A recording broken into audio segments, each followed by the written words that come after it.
Salve, salve galera, Chaka na área para mais um vídeo de atualização do mercado cripto e também com relação ao S&P. Hoje, quinta-feira, um dia de extrema volatilidade no mercado, onde mais uma vez as instituições capturam e manipulam as sardinhas de um lado para o outro. Eu vou te mostrar em um vídeo breve o que aconteceu hoje e quais são as nossas próximas estratégias de compra e venda no maior ativo de criptomoedas do mundo, o Bitcoin.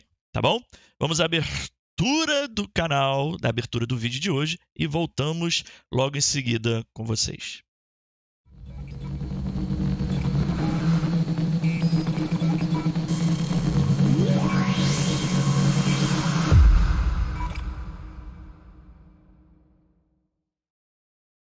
Muito bem, antes de mais nada, aperta aquele botãozinho com joinha para que os nossos vídeos tenham um alcance maior.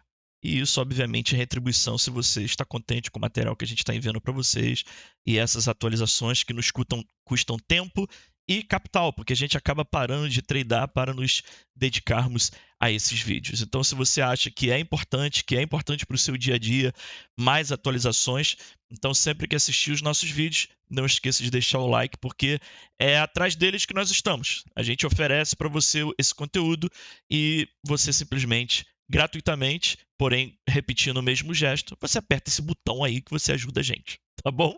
Então vamos lá. Ontem nós alertávamos vocês para esse momento que o S&P estava encontrando, que era de resistência. Semanais, diários, pivôs importantes anteriores, e era uma resistência local. E realmente ela conseguiu se segurar, o que deu chance para o Bitcoin repetir o movimento que o S&P já tinha resolvido, que era captar uma liquidez num fundo anterior dentro desse range que se estendia do dia 28 de julho até o dia 3 de agosto. Então agora sim, hoje no caso, eu vou mostrar para vocês, o Bitcoin conseguiu captar essa liquidez, que é o que ele mais gosta, porém tem mais coisas para se desenrolar. Porém, essa visão que nós tínhamos, que poderia ter sido ontem a chance do Bitcoin descer e resolver a parada deles, aconteceu. E é muito importante vocês entenderem a correlação entre o mercado financeiro com o mercado de criptomoedas. Há alguns anos atrás, a gente só olhava para o Bitcoin porque era totalmente não havia nenhuma correlação. Mas com o capital de instituição entrando para o criptomoedas, acabou que mudou isso um pouco e hoje em dia nós temos que sim olhar para o S&P, tá bom? Então essa é a visão, ele continua aqui, hoje foi um dia de testes, retestes, um pouco de lateralização, capitalização, e amanhã nós vamos ficar de olho para o que o S&P tentará fazer. Ele já tentou uma vez, duas vezes, e possivelmente na terceira vez ele vai conseguir romper. Lembrando que a gente ainda tem o diário, tem esse canal do meio do Pitchfork e a gente vai ficar de olho, né? Obviamente, quando o S&P encontra resistência, a gente tem que ficar esperto com os nossos longs no Bitcoin. E foi isso que a gente alertou vocês ontem, quando o preço estava... deixa eu lembrar aqui, foi por aqui, né? Foi por aqui.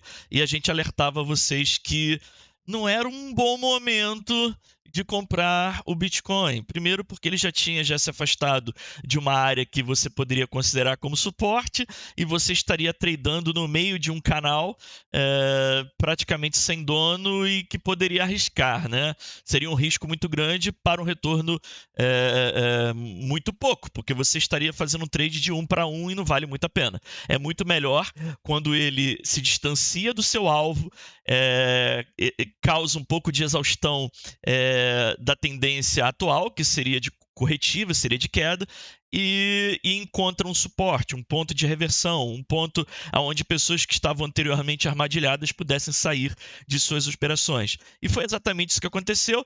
A nossa visão principal era dentro dessa área que tem sido respeitada pelo Bitcoin durante um tempo, era uma área que, se você nota que desde o primeiro momento de entrada dentro desse range que ficamos aqui durante um mês e pouco. Aqui já estava indicando que era um topo, foi testado mais uma vez, foi mais outra vez, rotou, rompeu, criou ali um bear trap, caiu, retestou todo esse range aqui, e foi exatamente a entrada que nós fizemos na semana passada. Ele conseguiu então romper para cima, e agora a gente está fazendo mais um reteste que poderia ser um movimento explosivo para cima, né? Que seria muito interessante. Então, aqui é uma área onde nós estamos atuando bastante e começando a flipar a nossa mão de nossas posições shorts que nós abrimos aqui nesse topo. A gente começou a se interessar e já começamos a abrir posições compradas no Bitcoin, e agora, obviamente, a gente já conseguiu tirar todo o risco, porque nós conseguimos entrar realizando parciais e colocando stops bem apertadinhos aqui para que a gente não tenha nenhum problema, embora a gente está redeado desde o topo com as nossas operações em short que a gente tem exemplificado aqui para vocês. Então, nesse momento, a visão é o seguinte: nós perdemos esse canal que nós estávamos transacionando durante esses dias, e você vê claramente que o preço estava sempre respeitando essas áreas, e agora ele perdeu com volume, em um dia que o S&P deu essa oportunidade, porque o S&P parou de pampar, e agora fica de olho se o Bitcoin ele vai ter força para retomar esse range superior. O primeiro alvo seria esse diário aqui, em 222.552, começar a formar velas sobre ele, e então depois criar uma estrutura de mercado bullish, porque até o momento ainda não. Somente em tempos gráficos muito curtos a gente vê uma acumulação e uma defesa aqui dessas áreas, porém, olhando para esse range, a gente testou primeiro essa área anterior, fomos rejeitados, voltamos, testamos aqui a área de 0,618 dessa pernada, voltamos a subir, mais uma vez não tivemos força, rejeitamos, e agora praticamente a última alternativa, antes de mais uma captação de fundo. E se o Bitcoin não segurar, ele vai continuar procurando por pontos de interesse institucional e de maior pressão de compra, porque até o momento isso não aconteceu. E aí o que faço? O que eu faço nesse momento? Aonde eu devo colocar as minhas ordens de compra? O que você acha e para onde você acha que nós deveríamos observar? Bem, até o momento a gente não, como eu disse, a gente não demonstrou nenhuma força. Seria importantíssimo a gente ganhar essa área aqui, esse range anterior do dia 27 ao dia 28 de julho, e então depois começar a mudar essa estrutura. Levaria alguns dias ou horas, mas por enquanto ainda não. A primeiro seria esse, ok? Inclusive, para a minha posição compradora seria maravilhoso, porque eu não seria estopado aqui, embora que vocês sabem que a forma que nós operamos praticamente eu não sofro nenhum risco, e ficarei atento, os meus alarmes iriam a tocar para eu vir e operar pessoalmente e atender e observar o order flow, e que me indicaria, né, se eu deveria reentrar ou esperar um movimento mais brusco de queda. Aliás, o que me faz entrar nessas operações, obviamente, é o que a gente consegue enxergar aqui nesse programa que nós consideramos dentro da nossa comunidade de olho de Tandera. A gente consegue ver algo que nenhum outro indicativo seu vai lhe dar, né? A gente consegue ver que durante o dia abriram-se muitas operações em long, porém o preço ele não conseguia reagir. Havia uma absorção muito clara das empresas, das instituições, e toda tentativa de longar e pressão compradora, eles não conseguiam movimentar muito o preço. E isso ficou claro. E nós estávamos dentro da nossa comunidade muito atentos a esse movimento, e a gente conseguiu enxergar que então o volume aumentava durante o dia, e na hora do rompimento nós conseguimos ver velas de 5 minutos com volumes altos de 41 milhões, 28 milhões e com deltas muito negativos. Então era claro o rompimento, e só foi questão de tempo para a gente entender que haveria liquidações, e daria abertura para a gente começar a criar estratégias e operando scalps no Bitcoin. Isso é muito bom. Quando você consegue operar alavancado, você consegue fazer em movimentos como esse, que para muitos é pouco, mas para a gente consegue fazer 10, 15, 20% em operações muito rápidas, tirando risco rápido e fazendo de um dia de queda um dia muito lucrativo para quem sabe operar, né? Então, mas aí o que você faria agora nesse momento? A primeira coisa que você tem que fazer é entender que nós fomos rejeitados, assim como nós mostramos ontem usando Fibonacci, nós fomos rejeitados mais ou menos assim. Viemos aqui, testamos esse que era o nosso ponto desde domingo, a gente já estava, essa área já estava marcada para os membros do canal, eles já sabiam disso. E então nós começamos a tradar, fizemos várias scalps, várias operações aqui. Vários dos nossos membros, até novos no canal, eles conseguiram fazer operações. E aí ontem nós conseguimos ver que aqui a gente criou essa resistência, né? Esse momento de correção dessa onda de impulso corretiva, ela tinha sido concluída. Então, o que a gente faz? A gente mede, eu não vou repetir o mesmo cálculo de ontem, mas a gente vai conseguir ver para onde que esse preço ele pode chegar se ele repetir esse fractal desse topo para esse fundo, para esse topo. E aí eu consigo ver em uma relação de 1 para 1 que o preço ele ficaria seguindo o padrão normal dessa onda de impulso, ele seguiria até essa área de 21.500, o que estaríamos distantes mais ou menos do atual preço, 21.500, mais 4% de queda. O que a gente sabe que isso acontece. Ontem a gente estava aqui, a maioria das pessoas, a maioria dos youtubers estavam Lu, e a gente estava alertando vocês. Tomem cuidado, não é um risco-retorno interessante, calma, porque o Bitcoin ainda tem assuntos para se resolver e etc. Bem, então a gente já marcou o primeiro ponto, 21.500 na relação 1 para 1 da Fibonacci, ok? Uma segunda Fibonacci, aliás, eu vou marcar novamente, eu vou deixar aqui marcado para vocês, tá bom? A gente está quase concluindo a nossa visão.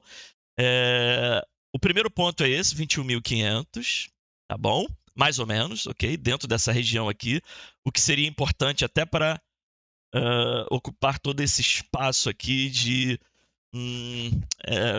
onde o preço acelerou muito aqui. Então eu ficaria muito de olho novamente para essa área aqui, 21.571. A gente puxando a Fibonacci normal, né, tradicional, que a gente está acostumada, obviamente a área que a gente sempre fica muito tentado é o Golden Pockets. E ela vai de 22.224 a 22.031. Eu acredito que muito institucional vai se interessar por essa área aqui e por essa aqui. Então, ficaria de olho também, ok? Uma outra... usando a mesma metodologia de ontem, a gente pode puxar uma FibSpan de resistência, a gente que consideraria também um pouco o tempo desse movimento. A gente poderia puxar desse fundo anterior para esse aqui, o que a gente respeitaria aqui um padrão micro de 1, 2, 3, 4, 5. Então a gente poderia considerar essa área aqui, que inclusive poderia entrar em confluência com essa pernada de baixa em ABC, com o tempo mais ou menos seria até o dia 7 de agosto. 7 de agosto seria até no domingo, a gente poderia concluir um movimento bem interessante e que seria aqui dentro desse range, mais ou menos, ok? Poderíamos levar no primeiro alvo em 0,618 e o segundo alvo em 0,75. Respeitando esse padrão, inclusive de Elliott, a gente teria esse alvo aqui. Eu ficaria de olho, inclusive combinaria um pouco com o volume.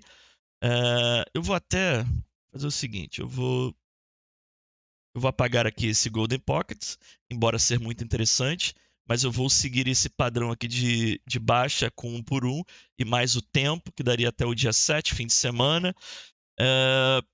Então ficaríamos dentro desse range aqui, 21.600 e 20.000 e pouco. Se o preço ele perde aqui, existe um outro padrão que eu consideraria bastante. É mais avançado, mas eu também não me desesperaria por ali. Eu iria um pouquinho a mais.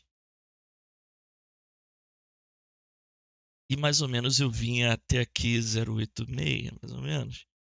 Em 19.600. O que causaria pânico nas pessoas. Obviamente, a gente faria um padrão harmônico. O que causaria medo nas pessoas. Muitas pessoas iriam vender as suas posições durante essa queda, porque muitos estão com seus stops aqui, né? Então seria algo muito interessante e que normalmente as sardinhas não teriam conhecimento. Então, gente, a gente está numa área de compra muito interessante. Se você for um day trader, você vai ter várias operações durante esse dia, como já aconteceu hoje. Para você que é do swing, eu teria uma certa exposição aqui dentro dessa área. Minha segunda opção para swing, uma fatia dentro dessa área aqui, ok? E uma parte dela, obviamente, caso você perca aqui, sempre lembrando que você abre a sua operação, você sempre realize parte do seu lucro, principalmente o dinheiro que você colocou para stop, você realiza o mesmo valor e aí deixa o restante para ser estopado, porque aí você tira o seu risco e tudo que você fizer será lucro, né? E então, por último, uma posição muito mais promissora e o Bitcoin ele retomando realmente a estrutura de alta seria aqui. Então, a gente está numa área de compra muito interessante. Em todas elas você pode criar um planejamento de risco-retorno interessante e você já deve ter se acostumado às nossas entradas aqui e entender que nós operamos muito day trade, então a gente consegue pegar muitas operações muito poderosas, mas em respeito a vocês que sempre estão operando em swing trade, a maioria opera em swing trade, a gente tenta de uma forma técnica lhe dar algumas médias interessantes de preço, mas obviamente o nosso maior interesse são de curto prazo e fazendo operações que se tornam de longo prazo. Então essas são os meus critérios técnicos que estou levando em consideração esses dias e espero ter, de alguma forma, aberto os seus olhos para alguns pontos de interesse no Bitcoin, tá bom? Obviamente, em todos eles é importante você ter uma noção de volume e de fluxo de mercado para que você possa ter uma assertividade maior. Nesse momento, inclusive, a gente vê pouco volume acontecendo e não é interessante, né? Isso para o mercado. Eu normalmente coloco os meus alarmes e eu acredito que a gente se resolvendo aqui, seja rompendo essa estrutura para o alto ou seja para baixo, os alarmes tocam e você consegue fazer uma leitura mais precisa do que acontece no mercado e pode ter uma estratégia muito mais assertiva. E se você tem interesse em aprender isso conosco de uma forma totalmente inovadora, principalmente aqui no Brasil, é só você ir na descrição desse vídeo, tem lá o link para a nossa comunidade no Discord, tradeiros, e você vai poder tirar suas dúvidas com a gente e estudar com a gente. Nós temos várias análises semanais e durante o dia. Acho que não tem um dia que a gente passa sem fazer uma análise para o grupo e isso tem, obviamente, feito essas pessoas se desenvolverem muito com esse tipo de visão de volume e relação preço, volume e retorno. Enfim, vai ser um prazer atender você, vai ser um prazer pegar em sua mão e levar você para uma visão muito mais avançada de como operar esse mercado, tá bom? Se você curte o nosso vídeo, se você curte esse nosso trabalho, por favor, não deixe de deixar o seu like aqui. E se você tem alguma dúvida, por favor, também é só comentar logo abaixo e nós teremos o prazer de lhe responder, tá bom? Um grande abraço, espero ter ajudado e até o próximo vídeo.